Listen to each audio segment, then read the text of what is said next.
What's up, guys? Welcome to the new format. The first deck profile, we're going to go over the new format. We saw Droll still being in the format. I think it's going to be moved to the side deck, which is why we're going to be showing off Darkworld. One of my favorite decks. This deck is huge. And I think that now that we see a Rise Heart at 1, I think it's going to be a lot more easier to play. And we're going to be able to see this deck get some scores going in. I'm going to play this at locals in a little bit. So you'll see a lot more of this at locals.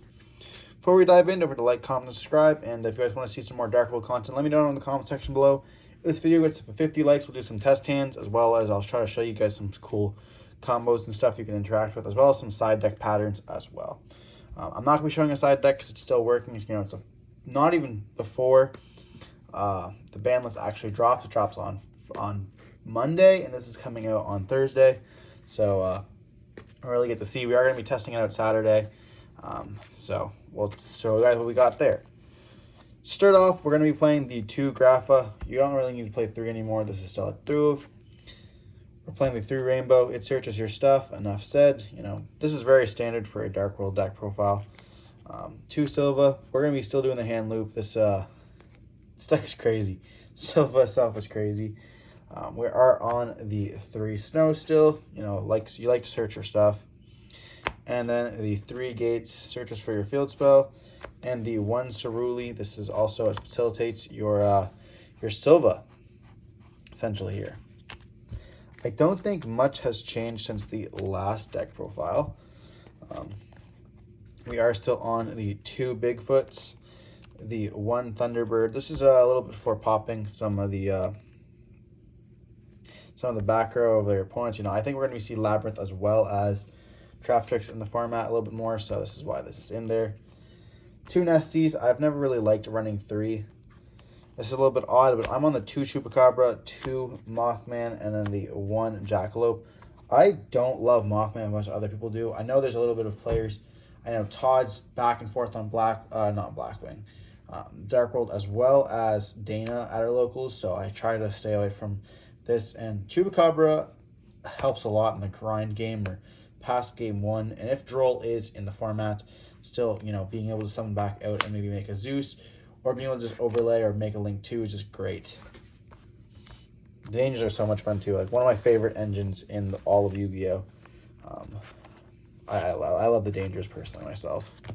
It's just a beautiful concept and all beautiful secret rares.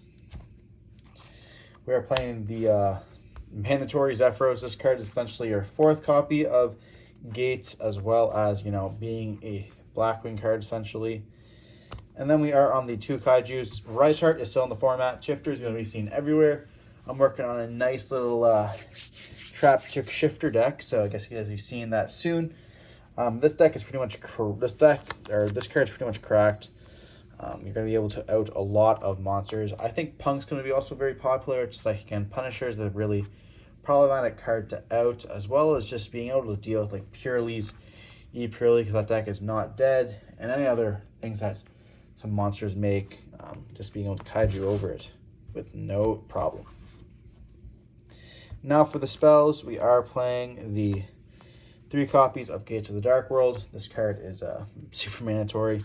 2 copies of Darkworld Ascension. When we get the new fusion as well, we're going to be seeing a little bit of the ratios change. We're going to have to unfortunately play a copy of the old Rainbow, but Colorless is super sick. I like that card a lot. And then in the next set, Dune, which is coming out soon, we're going to be getting a Darkworld Searcher, which is pretty crazy in this card. So I'm excited for that. And then we are playing the Darkworld Archives. I think this card is very good, but you only need to play 1 of it. We're still on the 3 Allure, Dark Deck, 2 Trade-In, what else can I say? And then the 1 Card Destruction and the 1 Talents. This is just, being able to draw your cards, as well as Ceruli activating and making your opponent mandatory activate, and then hitting it with the tactics feels so great.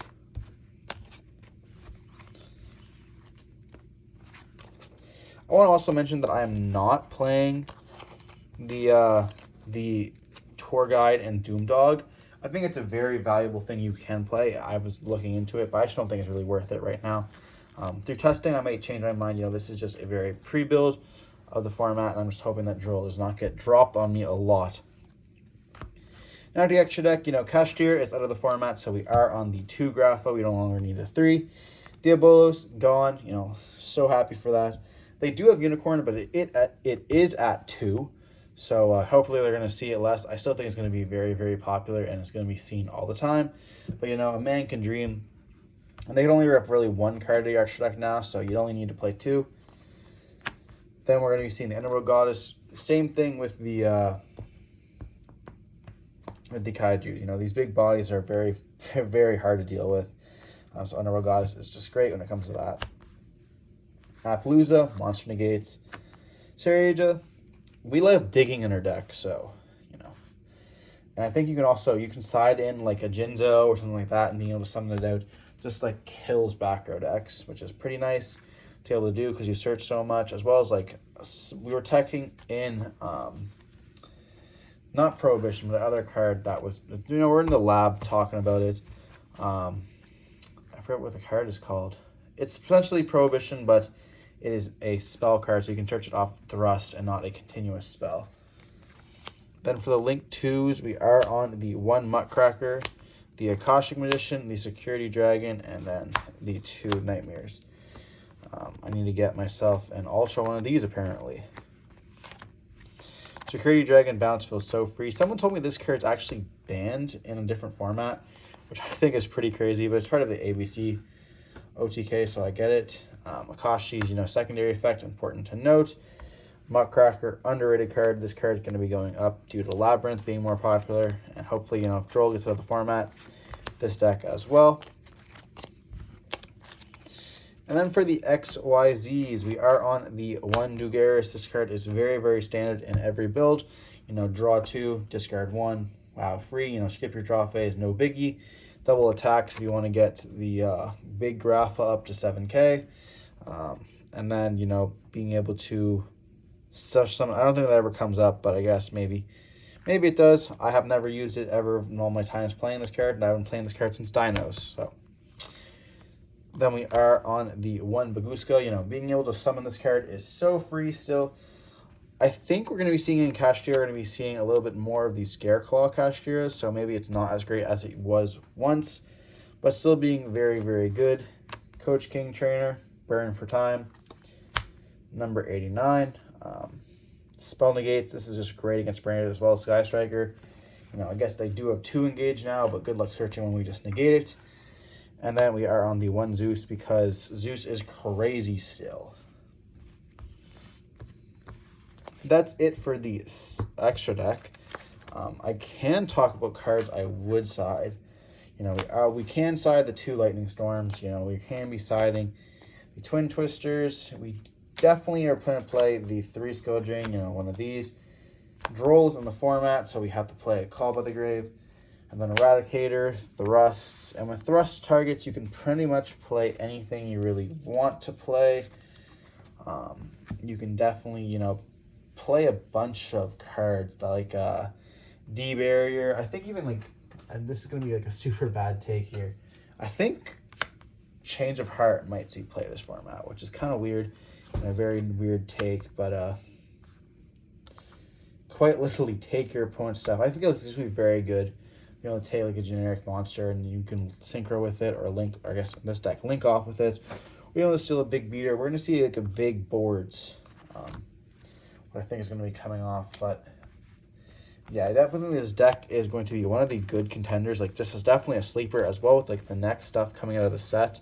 It's just absolutely busted. Dark Archives is just insane. They couldn't give it the Darkworld name, unfortunately, because of the fact it'd be too busted.